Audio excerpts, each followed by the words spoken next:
या व्हिडिओमध्ये आपण 31 ते 40 अंकांचं ह्या नोटांच्या सहाय्याने मोजून अंकी आणि अक्षरी लेखन कसं करायचं हे पाहणार आहोत। चला तर मग सुरुवात करूया। ते पहा, इथं मी 10च्या 3 नोटा ठेवलेल्या आहेत, 10, 20 आणि 30।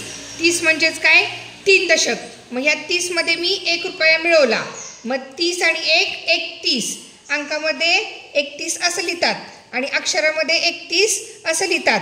31 बघा, इथं गंमत बघा कशी आहे, हे 1 आणि हे 30, 31। 31 मध्ये आणखी 1 रुपया मिळवला की होतात 32। आपण मोजूयात, 30, 31, 32। 30 आणि 2 32। अंकामध्ये 32 असं लिहितात आणि अक्षरामध्ये 32 असं लिहितात। 32। इथं देखील गंमत बघा, हे 2चं ब आणि हे 30, 32। 32 मध्ये आणखी 1 रुपया मिळवला की होतात 33। आपण मोजूयात, 30, 31, 32, 33। अंकामध्ये 33 असं लिहितात आणि अक्षरामध्ये 33 असं लिहितात। 33। इथं देखील गंमत बघा, ह्या 3ला तेह शब्द आहे आणि हे 30, 33। 30 मध्ये आणखी 1 रुपया मिळवला की होतात 34। आपण मोजूयात, 30, 31, 32, 33, 34। 30 आणि 4 34। अंकामध्ये 34 असं लिहितात आणि अक्षरामध्ये 34 असं लिहितात। 34। इथं देखील गंमत बघा, ह्या 4 साठी 4 आणि ह्या 30 साठी 30, 34। 34 मध्ये आणखी 1 रुपया मिळवला की 35 होतात। आपण मोजूयात, 30, 31, 32, 33, 34, 35। 30 आणि 5 35। अंकामध्ये 35 असं लिहितात आणि अक्षरामध्ये 35 असं लिहितात। 35। इथं देखील गंमत बघा, ह्या 5 साठी पस आणि हे 30, 35। आणखी 1 रुपया मिळवला की होतात 36। आपण मोजूयात, 30, 31, 32, 33, 34, 35, 36। 30 आणि 6 36।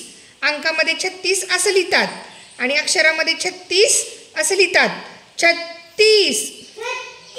इथं देखील 36 ची गंमत बघा, ह्या 6 साठी छ वापरले आणि ह्या 30 साठी 30, 36। आणखी 1 रुपया मिळवला की 37 होतात। आपण मोजूयात, 30, 31, 32, 33, 34, 35, 36, 37।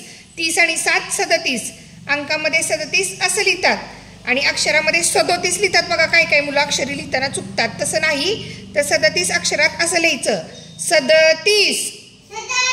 आता इथं गंमत बघा, ह्या 7 साठी सद आणि ह्या 30 साठी 30, 37। 37 मध्ये आणखी 1 रुपया मिळवला की 38 होतात। आपण मोजूयात, 30, 31, 32, 33, 34, 35, 36, 37, 38। 30 आणि 8 38। अंकामध्ये 38 असं लिहितात। 38 अक्षरी लिहिताना देखील बरीचशी मुलं, अगदी 3री 4थीची पण मुलं चुकतात। अक्षरामध्ये 38 असं आहे बघा, 38। इथं बघा, ह्या 8 साठी अड आणि 30 साठी 30, 38। 38 मध्ये आणखी 1 रुपया मिळवला की होतात 39। आपण मोजू, 30, 31, 32, 33, 34, 35, 36, 37, 38, 39। 30 आणि 9 39। अंकामध्ये 39 असं लिहितात आणि अक्षरामध्ये 39 असं लिहितात।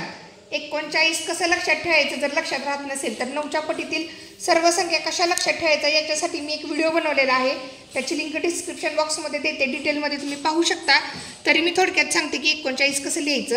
हे जे 9 असतं त्याला म्हणायचं एककोण, एककोण म्हणजे 9 आणि हे 40, तर इथं खाली 40 लिहायचं। जेव्हा 39 अंकात अक्षरात वाचायचं किंवा लिहायचं असतं, जेव्हा 39 सांगितलेलं असतं तेव्हा एककोणचं 9 इथं लिहायचं, हे 40 खाली लिहायचं, 4च्या अगोदरची संख्या 3, अशा पद्धतीने हे 39 लक्षात ठेवायचं।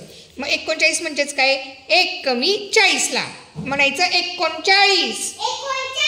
ह्या 39 मध्ये आणखी 1 रुपया मिळवला की होतात 40। आपण मोजूयात, 30, 31, 32, 33, 34, 35, 36, 37, 38, 39, 40। हे बघा, अंकामध्ये 40 असं लिहितात, 30 आणि 10 40 आणि अक्षरामध्ये 40 असं लिहितात, 40। आता बघा ह्याची गंमत, हे 30 आहे, हे 30 आणि 10 40 सांगितले। ह्या 10 साठी हे सुट्टे 10 पण घेऊ शकतो आणि ह्या सुट्ट्या 10 साठी हे 10 पण घेऊ शकतो। बघा झाले, हे पण 40 आहे आणि जर असे घेतले 30 आणि 10 तरी 40 आहेत। जेव्हा आपण आता पुढे 41 ते 50 संख्या अंकी आणि अक्षरी कशा वाचायच्या हे पाहणार आहोत. त्याच्यामध्ये आपण 40 रुपये असे वापरणार आहोत. बघा 10, 20, 30, 40 एकूण झाले 40. 40 म्हणजेच 4 दशक असतं. तेव्हा भेटूयात पुढील व्हिडिओमध्ये 41 ते 50 संख्या अंकी आणि अक्षरी कशा लिहायचं याच्यामध्ये. त्यापूर्वी मी सांगितलेलं आहे बघा पाठीमागच्या पण बऱ्याच व्हिडिओमध्ये की हे अंक असे पुन्हा पुन्हा पुन्हा मोजून का घ्यायचे.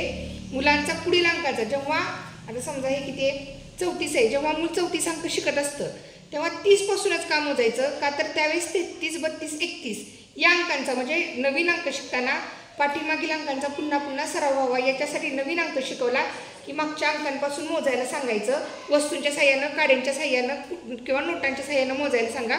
मुलांचा अंक सराव छान होतो. 31 ते 40 संख्यांचा सराव करत राहा. भेटूयात पुढील व्हिडिओमध्ये 41 ते 50 अंक अंकी आणि अक्षरी कसे लिहायचे हे पाहण्यासाठी.